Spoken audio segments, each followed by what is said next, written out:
고난과 역경을 이기고 성공한 사람들의 이야기는 많은 사람들에게 큰 감동을 줍니다. 그래서 우리가 역사적으로 히트했던 드라마를 보면 주인공들이 평탄하게 살아온 사람이 아니라 많은 위기를 극복하고 어려움을 극복한 사람들이 많음을 보게 되어집니다. 미국의 역사상 유일하게 4번이나 대통령을 한 사람이 딱 한 사람이 있습니다.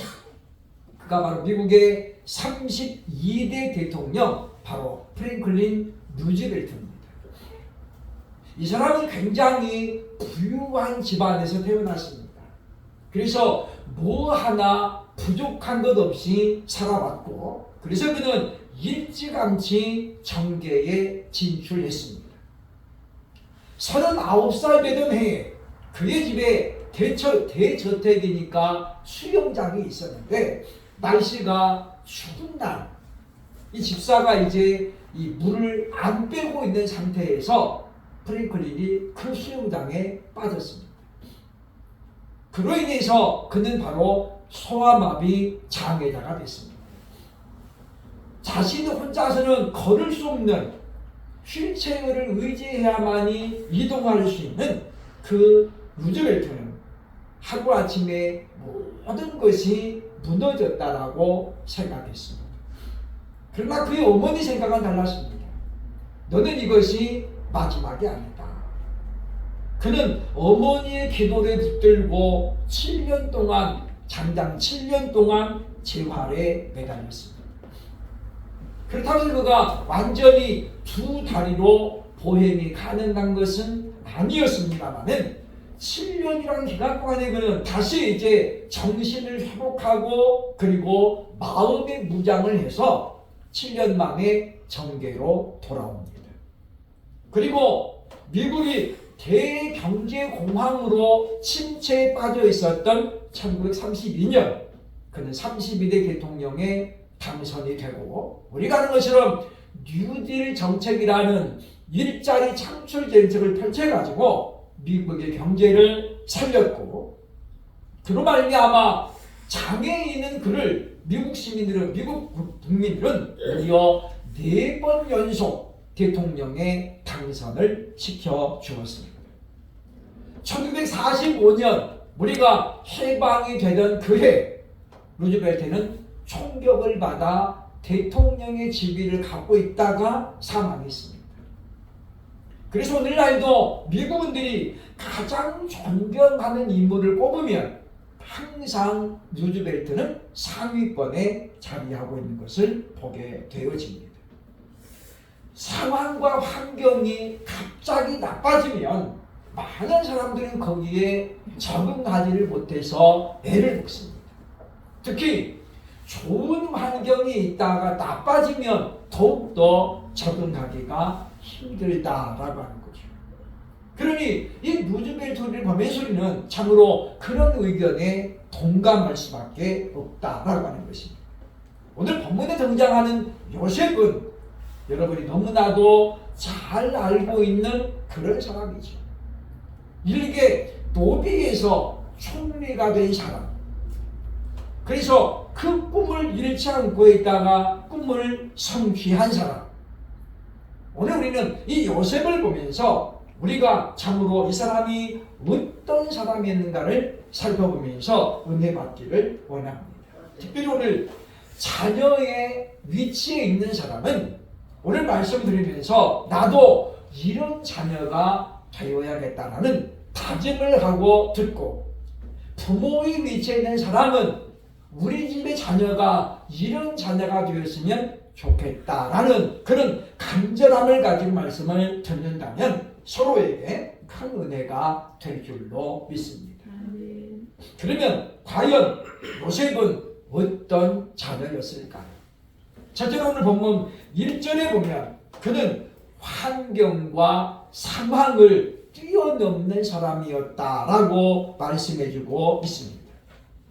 요셉을 한마디로 정리하면 아들에서 노예로라는 말로 정리할 수 있습니다. 요셉에게는 10명의 형이 있었고 밑으로 1명의 동생이 있었습니다. 12명의 아들이 있었는데 이 11번째 아들인 요셉은 그 아버지 야곱의 사랑을 독차지하면서 살고 있었습니다.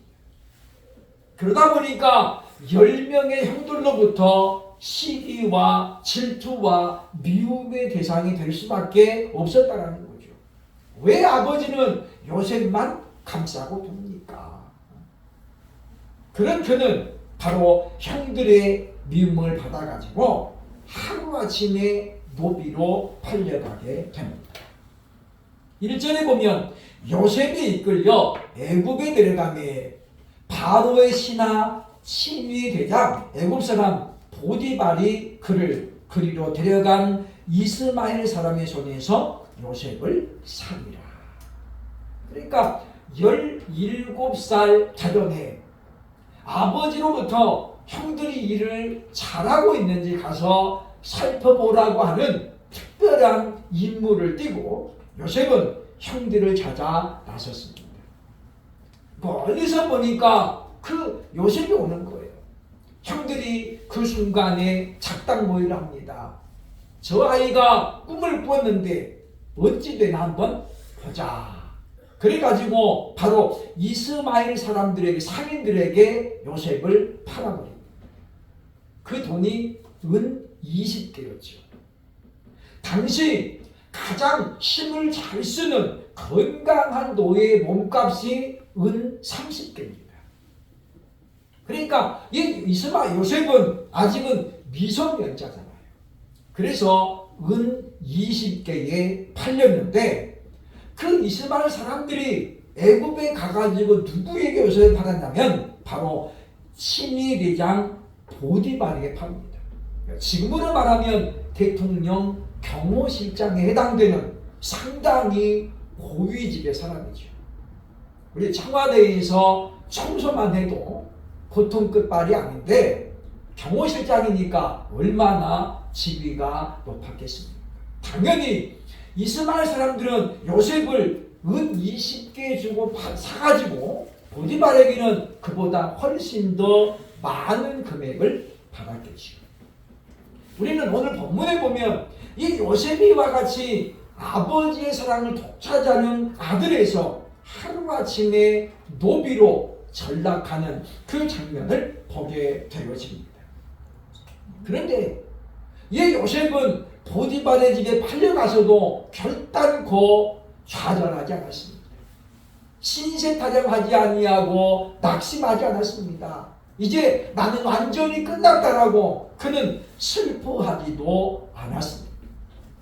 엄밀하게 말하면 그럴 만한 시간적인 여유도 없었다라고 보는 것이 정확합니다.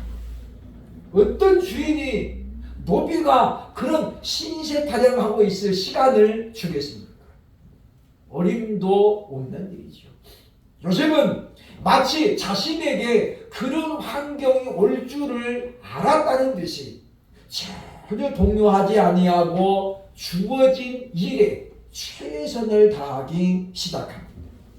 그러므로 저는 오늘 우리 예관교회 우리 청년들이 우리 자녀들이 이와 같이 어떤 환경과 상황이 바뀐다고 해서 좌절하지 아니하고 낙심하지 아니하고 오히려 그것을 기회로 삼아서 자신의 꿈을 이루어가고 또 자신을 발전시키며 한 단계 성장시킬 수 있는 그런 지혜로운 자녀들 되기를 주의 이름으로 축원합니다. 우리 인생에서 평탄하면 그 사람의 인생은 참으로 무료할 수밖에 없습니다. 고속도로를 우리가 보면 고속도로가 반듯하진 않습니다. 분명히 어느 정도 반듯하게 할 수가 있지요. 그러나 왜 그렇게 가다가 자꾸 이렇게 S자도 나오고 각종 코너가 나오느냐. 그건 일부러 국토부에서 이렇게 설계를 했대요.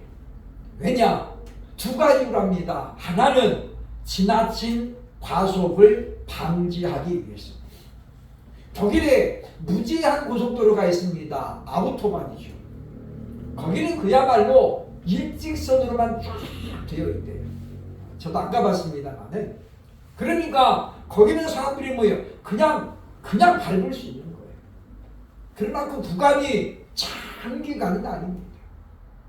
두 번째 이유는 바로 졸음을 방지하기 위해서였다라는 거죠. 그냥 일자로만 쭉 됐으면 사람들이 가다가 어떻게 해요? 주의력이 떨어질 수밖에 없습니다. 자연히 혼자 가면 졸 수가 있다는 거죠. 고속으로 달리는 고속도로에서 졸음운전은 그 사망을 의미합니다. 그래서 고속도로는 그래서 일부러 구간 코너를 덮고 있고, 그래서 구비를 해서 운전하는 사람이 항상 정신을 차리도록 그렇게 구조가 되어 있다라고 하는 거죠. 마찬가지입니다. 하나님께서는 왜 예수 믿는 우리에게 평탄한 삶만 주지 않을까요? 그건 뭐냐면 우리가 나태해질까 봐 그런 거죠. 우리에게는 오르막길도 있고 내리막길도 있습니다. 그래야 우리가 정신을 차린다 그 말이에요. 뿐만 아니라 우리가 그런 과정을 겪을 때 우리는 하나님 앞에 엎드리게 되어 있기 때문입니다. 많은 사람들이 개구리 올챙이 시절을 기억 못한다라고 말하죠. 자신이 얼마나 힘들게 살아왔는지 성공하면 잊어버린다는 거예요. 그리고 마치 자기는 자기 혼자 힘으로 성공했다라고 착각할 때가 있습니다. 그러나 그것은 결코 맞는 생각이 아니다라고 하겠습니다. 그러면 우리는 이 요셉을 바라보면서 하루아침에 그가 노비라는 그런 참담한 상황으로 떨어졌지만 그가 난관을 만났을지라도 극복하고 일어섰던 것처럼 그런 꿈을 가지고 나아가는 우리 자녀들이 될 수 있기를 주의 이름으로 축원합니다. 둘째로 요셉은 어떤 자녀였을까요? 본문 2절로 3절을 보면 하나님 제일 중심의 사람이었다라고 설명합니다.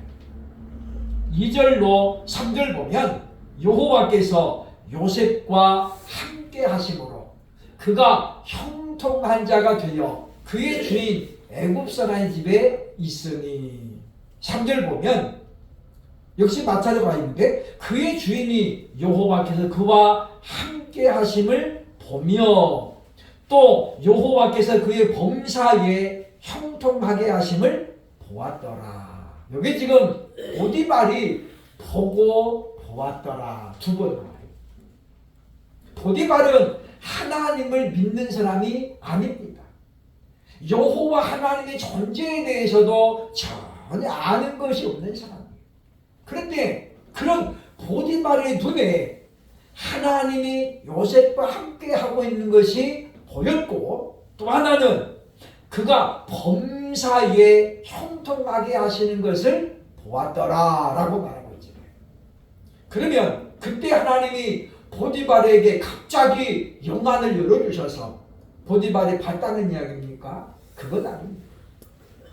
우리는 오늘 본문을 보면서 확인할 것이 있습니다. 그게 뭐냐면 요셉이 보디발의 집에서 노비로 있는 그 기간 동안에 그는 항상 하나님을 의지하는 모습을 보디발의 눈에 보였다는 거예요.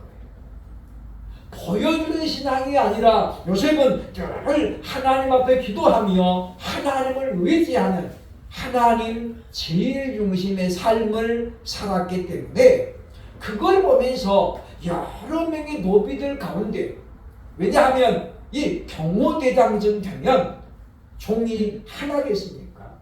노비가 여러 명이라는 거죠. 그러면 이 지금 보디발이 그 노비들을 다 보잖아요, 그죠? 그런데 어느 날 갑자기 이 보면 이 유대인인 요셉이 오더니 다른 종들과는 전혀 다르게 행동하는 거예요. 첫 만나면 기도하고 있고 뭐라고 중얼중얼대고 그런 걸 보면서 그는 저 아이가 여호와 하나님을 믿는 아이구나 라는 것을 보았다는 거예요. 그리고 다른 사람에 비해서 하나님이 그를 도와서 형통하게 하는 것을 보았다라고 오늘 성경이 말씀해주고 있다고 하는 것입니다. 그러므로 이 말은 요셉이 항상 하나님을 의지하며 살았던 결과를 지금 보여주고 있는 거예요. 그래서 오늘 성경은 우리에게 알려줍니다. 우리 보면 하나님 제일 중심의 삶을 살아가는 사람에게는 숨길 수 없는 두 가지 특징이 있습니다. 첫째가 뭡니까? 형통하게 된다라고 하는 것입니다. 이때 요셉이 지금 보디발의 가정에 노비로 팔려갔는데 나이가 17살 때입니다. 물론 우리로 따지면 지금 우리나라 이제 만으로 합니다만 역시 여기도 마찬가지죠. 그래서 우리나라 나이를 따지면 19살쯤 된다고 볼 수 있죠. 그러나 역시 어린 나이가 분명합니다. 그런데 이 보디발이 어떻습니까? 보면 이 뒤에 나옵니다만은 이 보디발이 자기 그를 가정총무로 삼았다는 거예요. 그리고 자기 식료품 외에는 모든 것을 어떻게 해요? 요셉에게 위탁하니라 라고 말씀하죠. 위탁하니라. 그러니까 전권을 줬다는 거예요. 그러니까 이 안에 모든 것 나 말고는 네가 전부 다 다스리라. 그런 전권을 받았다라고 볼 수 있다고 하는 것입니다. 이것이 바로 형통의 삶입니다. 또 하나는 무엇입니까? 주변 사람들까지도 복을 받는 결과가 나타난다라고 말씀하죠.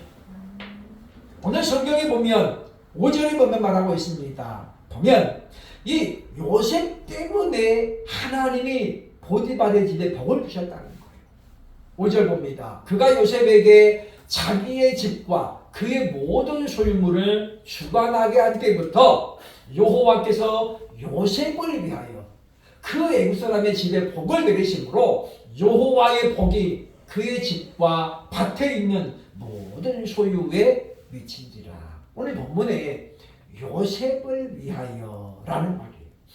그러니까 요셉 때문에 보디발의 집이 어떻게 해요? 복이 임했다는 거예요. 그러므로 간절히 바라옵기는 우리 믿음의 자녀들이 어디를 가든지 간에 형통하고 그리고 그 사람 때문에 그 단체가 잘 되는 화평이 임하고 오히려 성장하고 발전이 임하는 그런 사람들이 될 수 있기를 주의 이름으로 소원합니다. 아멘. 반대로 어떤 사람은 잘 나가고 있는데 그 사람이 들어오면 판이 깨지는 그런 사람이 분명히 있습니다.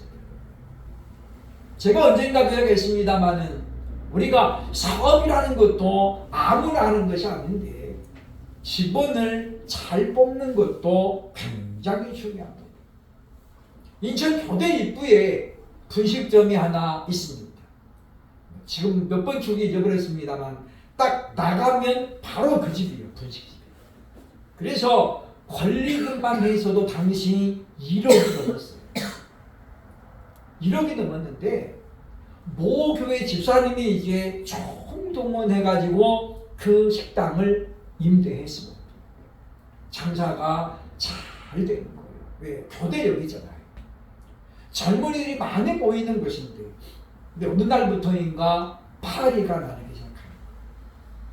주방장도 똑같은 사람이고 사장도 똑같은 사람. 아무것도 바뀐 게 없어요. 그런데 거짓말처럼 장사가 안 되는 거예요. 손님도 뚝 떨어지고 주문도 안 들어오고. 제 친구가 거기에 배달부로 취업을 했어요. 목사인데 하나님 앞에 약속하기를 하나님 제가 이번에 보면 교회 개척하겠습니다 라고 했던 사람이 보상이 나오니까 집부터 사고 그리고 자기는 이제 돈을 벌려고 한 거예요.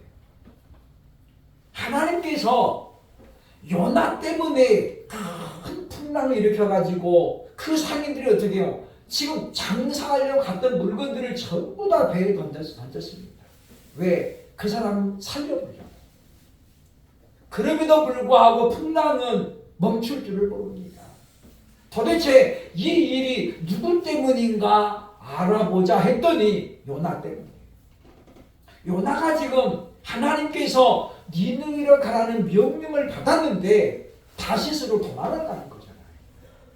그래서 하나님은 어떻게 해요? 진노하십니다. 요나 때문에 그 상인들은 장사를 완전히 망쳤죠. 그런 것입니다. 하나님의 사람이 하나님과 약속을 안 지키니까 오히려 누구에게 화가 가요? 그 주인에게. 그래서 이 사람이 주인이 도대체 갈 수가 없는 거예요. 하나님 도대체 왜 이런 시련을 주십니까? 그래서 나중에 어떻게 이 사람을 내보냈어요. 왜? 일이 없으니까. 배달이 많이 있어야 배달부가 필요한데 배달이 없으니까 어떻게 이제 월급만 나가잖아요. 그래서 이제 내보냈어요. 그랬더니 거짓말처럼 다시 손님들이 들어오는 거예요. 여러분, 이건 누군가가 알려주는 게 아닙니다.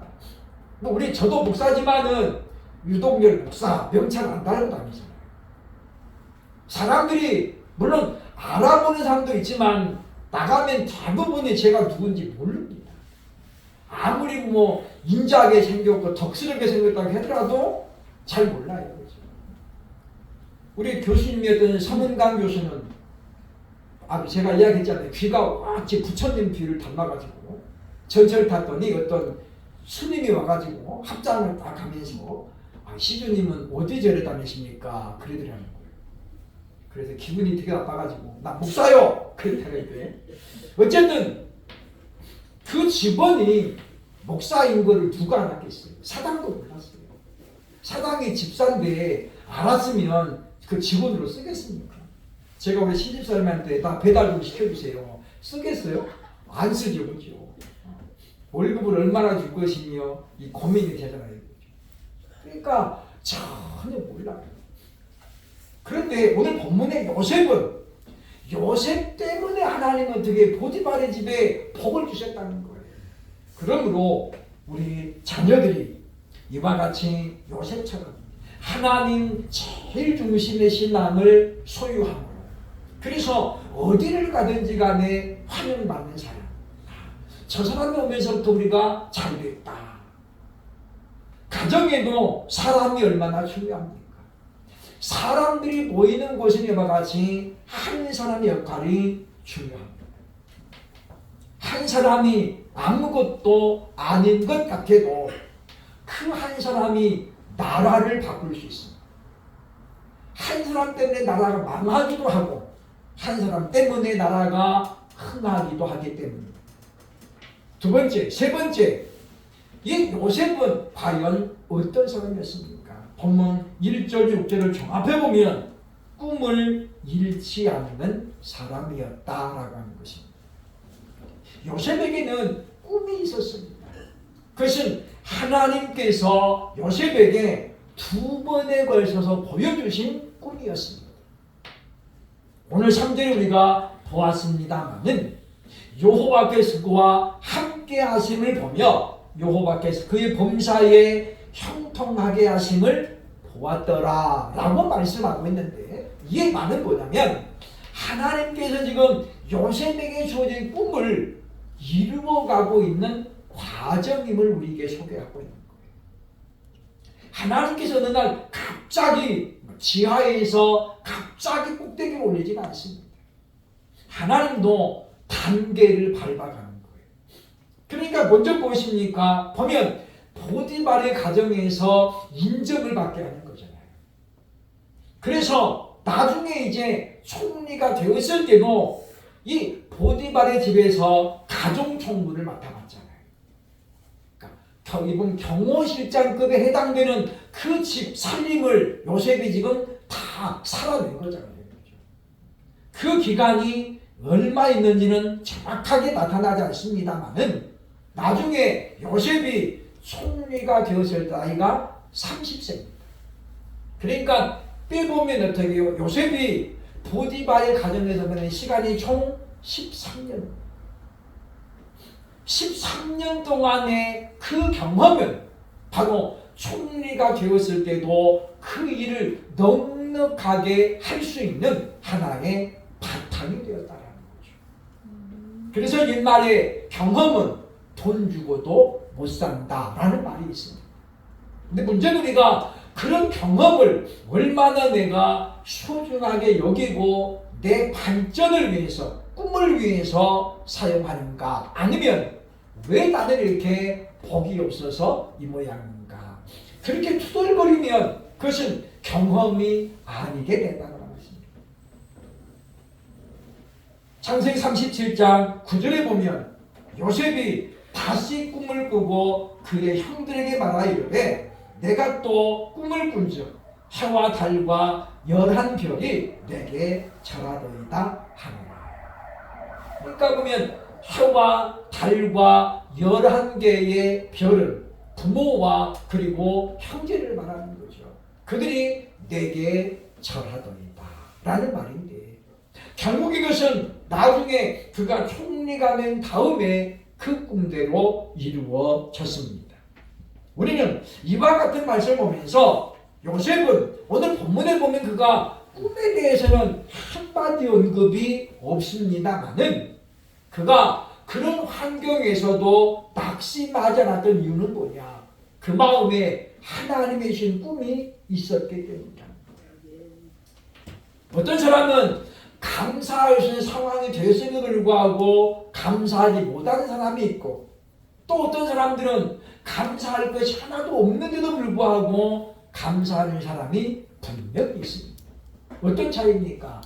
믿음이 있느냐 없느냐의 차이고, 꿈이 있는가 없는가의 차이라고 볼 수 있다는 것입니다. 예전에 미국은 흑인과 백인들의 갈등이 엄청나게 심했던 그런 과거를 갖고 있습니다.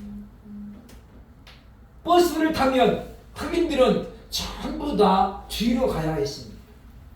그리고 빈자리가 있어도 앉으면 안 돼요. 그 자리는 누구를 위한 자리입니까? 백인들을 위한 자리입니다.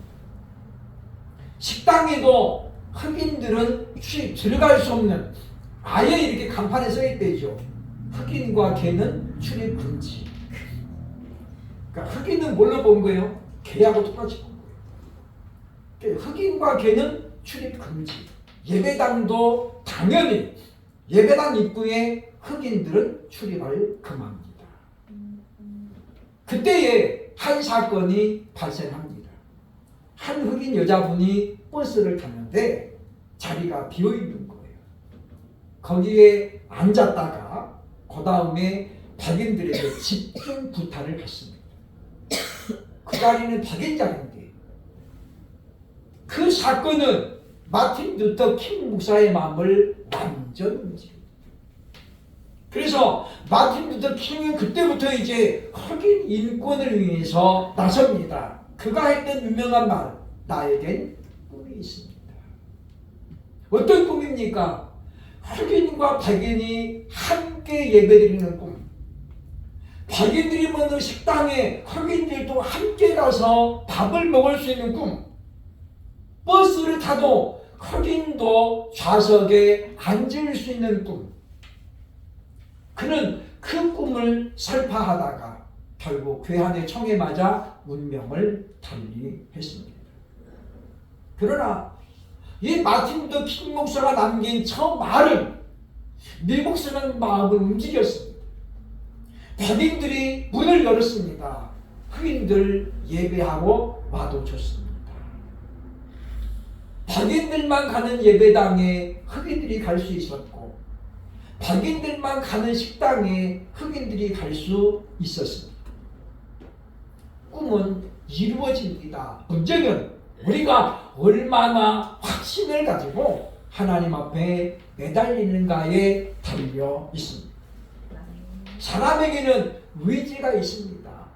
어떤 사람의 의지는 굉장히 강한 것 같지만, 그러나 모든 사람의 의지는 한계가 있습니다. 그렇기 때문에 우리에게는 하나님의 절대적인 도움이 필요하다라고 하는 것이죠. 말 한마디가 그 사람의 인생을 바꿔볼 수 있습니다. 좋은 쪽으로 바꿀 수 있고 나쁜 쪽으로 바꿀 수도 있다라고 하는 것입니다. 그런데 우리는 이 말씀을 우리가 온전히 기억하면서 꿈이 없는 사람은 없습니다. 문제는 그 꿈을 계속해서 나이가 먹어가면서 잃어버린다는 거죠. 바뀌기도 하지만 잃어버립니다. 그러면 꿈이 없는 사람이 됩니다. 목표를 다 이룬 사람은 더 이상의 삶의 동력을 찾기가 어렵습니다. 그래서 이제 그때부터는 뭡니까? 나락으로 떨어지게 되겠죠. 우리는 요셉이라는 사람을 보면서 그는 참으로 좋은 환경이 있었지만 하루아침에 나락으로 떨어진 사람. 누구 때문입니까? 요셉 때문이 아닙니다. 요셉 때문이 아니잖아요. 그러나 그는 결코 누구도 원망하지 않습니다. 뒤에 가보면 요셉이 총리가 된 다음에 형제들을 만나잖아요. 그때에 자신의 정체를 알게 된 형제들은 두려움에 떱니다. 요셉이 만약에 우리에게 복수를 한다면 우리는 다 죽은 목숨입니다. 그러나 요셉은 말합니다. 나를 팔았다고 염려하지 마십시오. 두려워하지 마십시오. 나를 먼저 이곳에 보낸 것은 여러분이 아니고 하나님이셨습니다. 왜냐하면 요셉이 지금 노비로 팔려오지 않았다면 애굽의 총리가 될 수 있는 길은 전혀 없었게 됩니다. 마찬가지입니다. 지금 어렵고 힘든 과정일 수 있습니다. 그러나 여기가 끝이 아닙니다. 하나님께서 꿈을 가지고 있는 그리고 하나님을 섬기는 우리를 앞으로 어떻게 이끌어 가실지는 아무도 알 수 없습니다. 평범한 구두닦이 소년이 미국을 뒤집어 덮는 설교자가 되고 그는 전 세계에 엄청난 영향력을 끼치는 부흥사가 되었습니다. 미국 사람들은 지금도 미국 교회 역사상 그만한 설교자가 없었다라고 얘기합니다. 바로 D.L. 무디라는 사람의 이야기입니다. 그는 구두닦이 소년이었습니다. 교회를 가도 아무도 환영해 주지 않았습니다. 이 아이에게는 꿈이 있었습니다. 나도 아이를 좀 가르쳐보고 싶어요. 그런데 교회에서는 교사가 임명을 안 해주는 거예요. 왜? 손이 막 구두닦이 다 들어가가지고 냄새가 나지만은 그러잖아요. 그죠? 근데 아이가 자꾸 간청하는 거예요. 그래서 목사님이 허락했답니다. 그래, 너 주일날 교사 해라. 근데 아직은 니네 반에 아이가 하나도 없으니까 이제 네가 전도해서 오면 그게 니네 반이야. 그랬대요. 한마디로 말하면 뭐예요? 포기해, 그 말이죠. 근데 그때부터 이 아이가 신는 발의 아이들, 구두닦이 아이들을 다 불러 모읍니다. 그래서 처음에는 예배당 밖에 신발장에서 무디반이 이끌어갔어요. 몇 달 안 돼가지고 본당으로 들어오고 본당에서 선생님들이 다 밖으로 쫓겨났어요. 왜? 무디반 아이들이 너무 많아졌거든요. 전부 구두닦이에다가 신문파리에다가 그런 아이들이었지만은 그 열정이 얼마나 대단했겠습니까? 무디는 20살도 되기 전부터 부흥사의 기질을 보였죠. 그는 신학을 안 했고 그는 목사가 아니었지만 미국 역사상 가장 탁월한 설교자였고 부흥사였습니다. 꿈은 하나님이 주신 꿈은 이와 같이 반드시 이루어짐을 기억하고 우리가 순간적인 어떤 어려움과 그런 난관이 있을지라도 포기하지 말고 요셉처럼 끝까지 하나님을 의지하고 나아가므로 마침내 꿈을 이루어서 하나님께 영광을 돌리는 우리의 가운데 모든 자녀들이 될 수 있기를 주의 이름으로 축원합니다. 아멘.